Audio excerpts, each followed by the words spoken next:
Good evening. I'm Nina Winston, and this is day 19 of the PTSD Push-Up Challenge. Today I'm going to continue with the stories of PTSD, of families, loved ones, and the soldiers themselves, how this condition is affecting them, the causes. The more I do it, the more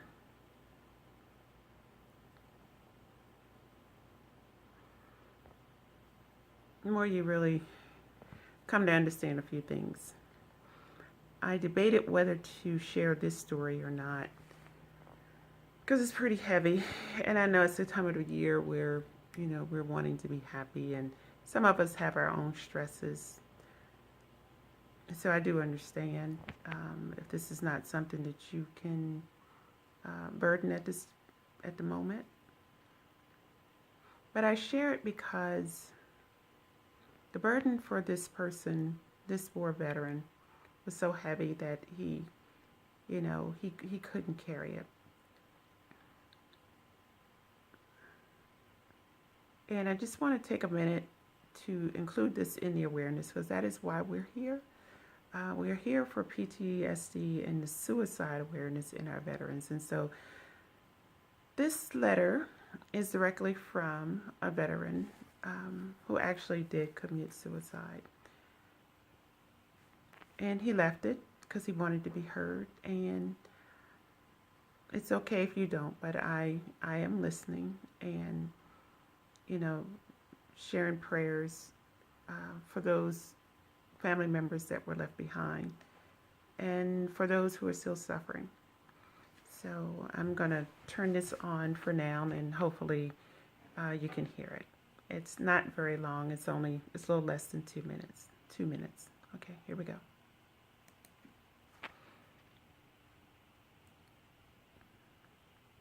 The website Gawker has published a suicide note of an Iraq War veteran who says he took his own life because the trauma of war left him in constant mental and physical agony. Daniel Summers had been diagnosed with traumatic brain injury, post-traumatic stress disorder, and other conditions related to the war. He ran hundreds of combat missions as a machine gunner and carried out interrogations as part of an intelligence team in Baghdad. Later, he worked with JSOC, the Joint Special Operations Command, as a senior analyst in Mosul. In a letter first quoted by the Phoenix New Times and written to his family before he killed himself just over 2 weeks ago, Daniel Summers wrote, quote, "During my first deployment, I was made to participate in things the enormity of which is hard to describe. War crimes, crimes against humanity. Though I did not participate willingly and made what I thought was my best effort to stop these events, there are some things that a person simply cannot come back from. I take some pride in that, actually, as to move on in life after being part of such a thing would be the mark of a sociopath in my mind. These things go far beyond what most are even aware of. To force me to do these things and then participate in the ensuing cover-up is more than any government has the right to demand. Then the same government has turned around and abandoned me," he wrote.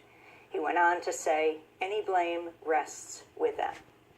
Daniel Summers killed himself on June 10th. He was 30 years old.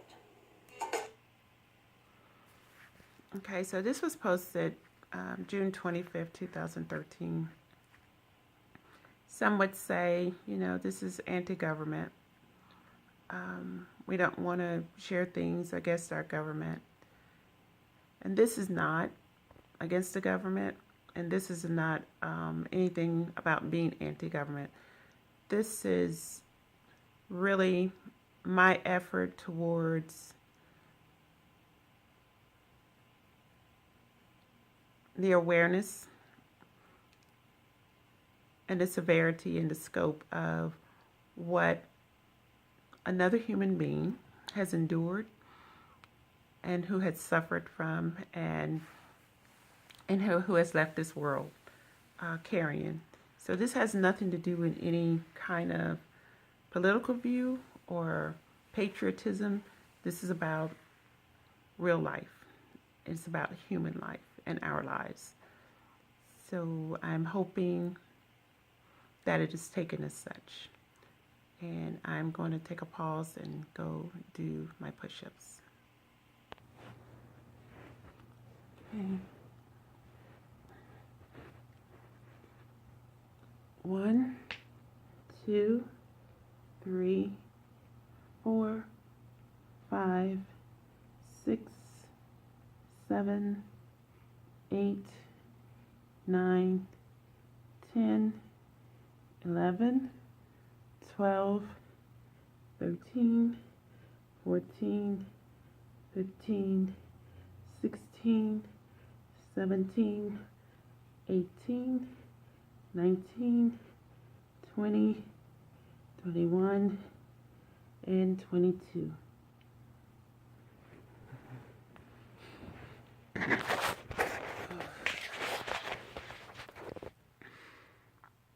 Okay, so that was another story, a real life story in the mind of a veteran. I hope this was okay for everybody, because it sure wasn't for him. Okay, so actually what we kind of have to endure from this end is minute comparing to what people are actually going through. And for those who are still with us or contemplating suicide, just know that you do matter. You really do matter. Stay, because we need you. Thank you, everyone, and have a great evening. See you tomorrow.